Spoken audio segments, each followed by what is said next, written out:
আমার নির্বাচনী এলাকা ঢাকা 15, মিরপুর কাপ্তান। আমি যখন মাঝে মাঝে সেখানে ক্যাম্পেইনে যেতাম, তখন স্বাভাবিকভাবে ছোট বাচ্চারা দৌড়াইয়া আসতো আমার, জোড়াইয়া ধরে, পেছাইয়া ধরে, কেউ আমার গলায় ঝুলে যায়, কেউ পিঠে ঝুলে যায়। আমার ভীষণ ভালো লাগে এই দৃশ্যটা। শেষ পর্যন্ত সবাই মিলে আমার দাদু খেতাব দিয়া দিচ্ছে।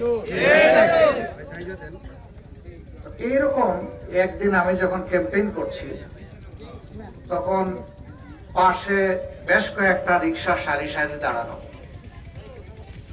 কারোর সাথে হাত মিলাচ্ছি, সালাম দিচ্ছি। হঠাৎ করে এই লোকটা রিক্সা থেকে নেমে আমার বুকের ভিতরে ঝুঁকে গেলেন।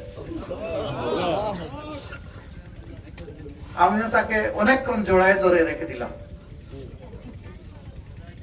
তারপরে কপালে চুমু দিয়ে বললাম যে আপনি যান।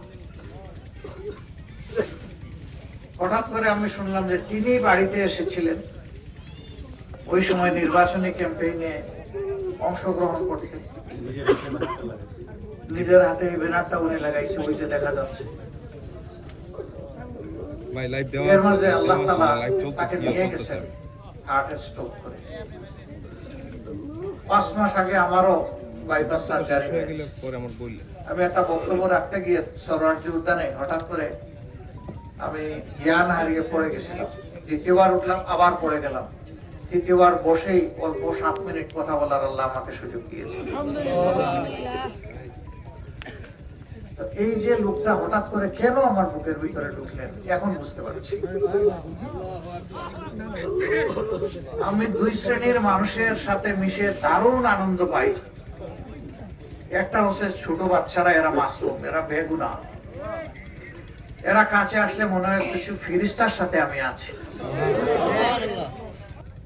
তার 4টি সন্তান আল্লাহ দান করেছেন, 3টা ছেলে, একটা মেয়ে। মেয়েটা সবার ছোট, সম্ভবত 6-7 বছর বয়স হবে।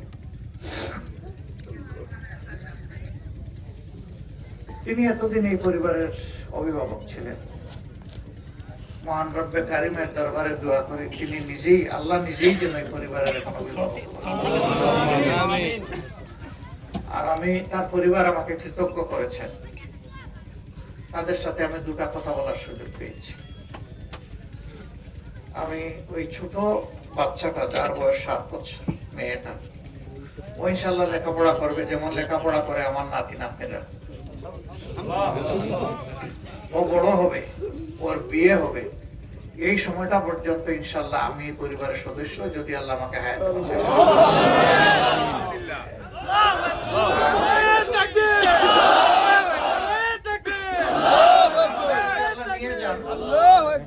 আমাকে যদি আল্লাহ নিয়ে যান, তাইলে আমার জায়গায় যিনি এই দায়িত্ব পালন করবেন, তখন তিনি হবেন এই পরিবারের সদস্য।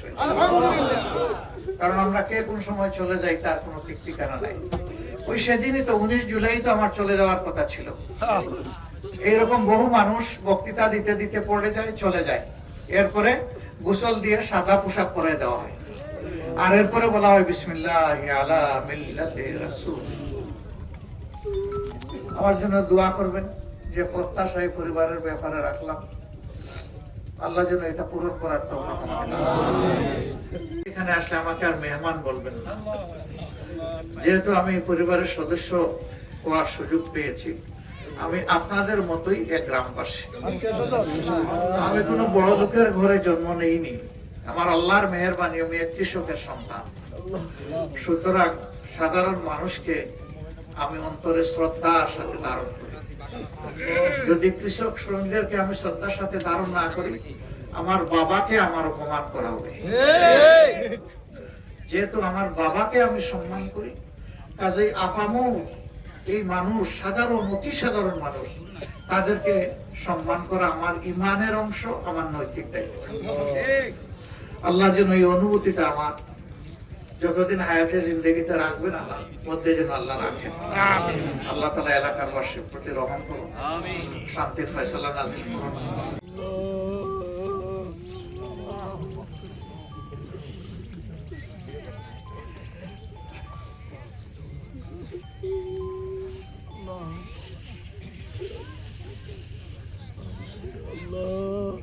Allah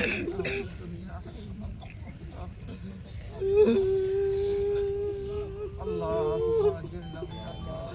اللهم اللهم اجرنا